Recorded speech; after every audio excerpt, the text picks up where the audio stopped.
When you are resetting your life, it is more crucial than ever to trust yourself while dating. It's really important not to let other people come in and confuse you about who you are, what you're looking for, what your plan is, what you're trying to do.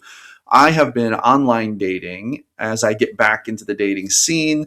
I am dating as a ethically non-monogamous man. And let me tell you something. I have met some amazing women, some incredible women who I'm very interested in and I'm excited to date. Dating is going really well, but I also meet some people who really get triggered by me saying I'm ethically non-monogamous. I talk to a lot of women who basically like they get really upset. And when I say that, I mean, you can only appear so upset through text message. I'm using this as a relative descriptor. Like really upset is like a relative term. Obviously, they're not like, freaking out, but they seem to get very triggered by this. Now, this isn't a video about whether you should be monogamous or non-monogamous. That's a you decision. And that's exactly what I'm talking about here. When we go through life, especially when you're resetting your life, you make decisions about your life based on what is good for you, what kind of human you are, what you want to do, what your goals are.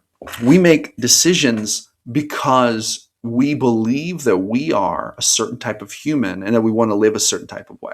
And this is really good. It's really important that as you go through life, not only that you make intentional choices about who you want to be and what you want to do and why you want to do it and such, but it's also really important that you realize that you're going to run into other people who are going to not only not like that sometimes, but sometimes they're going to challenge it and sometimes they're going to try to get you to change. But friends, this is not usually in your best interest. Let me explain why. When you are resetting your life, starting from the beginning, starting from the destruction, the chaos, maybe your life has burned down and you're trying to rebuild it. Maybe, you went through divorce. Maybe you lost your home. Maybe you lost your job. There could be any number of reasons that you have to go through a life reset. But the fact of the matter is that going through a life reset can be very disorienting. When you, generally speaking, the disaster that plunged you down to the ground at the beginning of your journey, that disaster is probably going to shake you to your core, make you challenge everything you ever thought or believed about yourself. You're probably facing a lack of self-confidence, a lack of like being able to trust yourself that now you're beginning to rebuild as you start to reset your life, or at least I hope you are. If not, I would highly encourage you to begin working on that process because it's so important that we trust ourselves. This is true in every area of life. We need to trust ourselves in the workplace. We need to trust ourselves as we date. We need to trust ourselves as we navigate all of our relationships. But here's the thing. People are going to challenge this. People are going to try to confuse you. People are going to come in and use passive aggression against you. People are going to come in and try to gaslight you. And it's really, really important that we get super firm. We get super understanding of who we are so that when we meet with that kind of stuff, we can identify it for what it is and say, they're trying to project on me, or they're threatened by me, or they don't like it, or they're saying a bunch of things that don't make sense. But here's the thing. If we're not super secure in ourselves and we're not able to sit there and objectively listen and then be able to discern this, then when people say nonsense things, we might think, am I the nonsensical one? Am I the one who's out of my mind? Right? This is a very tempting way to think when you are not sure of yourself. And this is so chaotic. And this is exactly what these people try to do. Very emotional people who either don't understand themselves or they don't understand what the words they're saying, or even worse, they're malevolent and they're trying to confuse you. These people will succeed in confusing you, lead you down the spiral of chaos if you are not ready to stand firm in your beliefs and in who you are. And that's why it is so important to be secure, to be full of self-confidence in your own beliefs. And if you don't believe, if you don't know why you believe what you believe, if you do not know why you have the thoughts you have, if you do not know why you choose to date the way you date, whatever, right? I would encourage you to do some real deep thinking to come to terms with that. Explain to yourself why you're doing the things you're doing and why you believe the way you believe. And then when you run into other ideas, other opinions that might threaten to drag you into chaos and cause you to not trust yourself, well, then guess what? You will be ready to explain it. But even more important than explaining it to other people, you'll be able to understand it yourself. And then you can understand where their criticisms are coming from. Now, here's the thing. Sometimes when people share new ideas with us, it might change our mind. This is not a bad thing. This doesn't mean you're confused. It's just important that we only do this when it's actually a good thing, which would be when we are learning something new and then exploring the idea of integrating it into our belief system. But this doesn't mean that if whenever someone says something that disagrees with you, that you're instantly wrong, or that you're instantly not right, or that they're right, or that you are full of nonsense. It is very, very possible that you're running into people who actually don't understand what they believe, and they're just saying things emotionally. And if you let these people change your rational thought processes with their chaotic, nonsense beliefs or nonsense things they're saying, and I say that with respect. I'm not trying to say like, oh, everyone who disagrees with you is full of nonsense. That's not what I'm trying to say. I'm just trying to say that in my experience, the vast majority of people don't think through their positions on a lot of things in life. The vast majority of people don't actually think through what they believe about dating.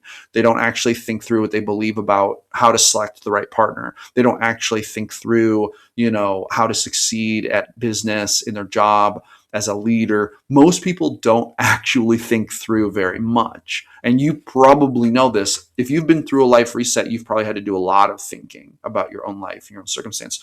You've probably had to do a lot of self-reflection. You've probably beat yourself up a significant amount. But let me tell you something. The vast majority of people, they don't do this at all, or they don't do this in a rational way. And it stays very emotional and chaotic. And that's the thing about emotions. They're very chaotic, right? So this isn't a hate speech to people who, don't understand themselves or that challenge your worldview, especially while you're dating or whatever. This is a speech to you to help you understand that you can have faith in yourself. You can believe in yourself. You can trust yourself, and you should do that. And it's really important that as you navigate the dating landscape in the wake of your life reset that you're not putting behind you, it's really important that you go ahead and you stay true to your beliefs. You stay true to the things you believe are true, that you stay true to your plans. And if people try to change that, it's probably not a good sign. There are a lot of people out there that you could date. Don't, and here's the risk is that we might meet someone who's really like good looking or really attractive, or someone who invokes a lot of good feelings, but rationally or logically, they are very misaligned with us. We want to be very careful of that. We want to put logic and reason way higher in our priority list when we're dating than the feelings oriented stuff.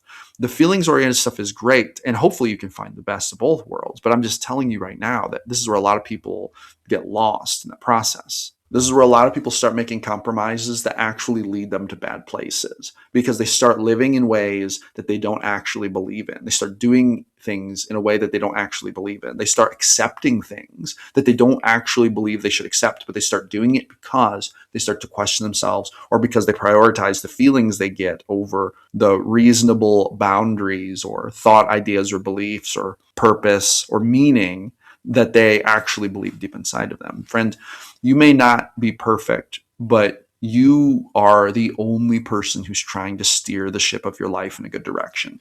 Nobody else has skin in the game. Nobody else has stakes. And to be honest, nobody else cares enough to make any good choices about it. So at the end of the day, you are actually the best one to affect positive change in your life. You're the best one to maintain the boundaries that you believe in. And you're the best one to decide who gets to stay in your life and who you keep at the outside of it, because you are the one who understands yourself better. And the better you understand yourself, the better your life is going to get, because you're going to be able to believe in yourself and have confidence in yourself and say no to people who are not good for you. So that is going to be my thoughts on that.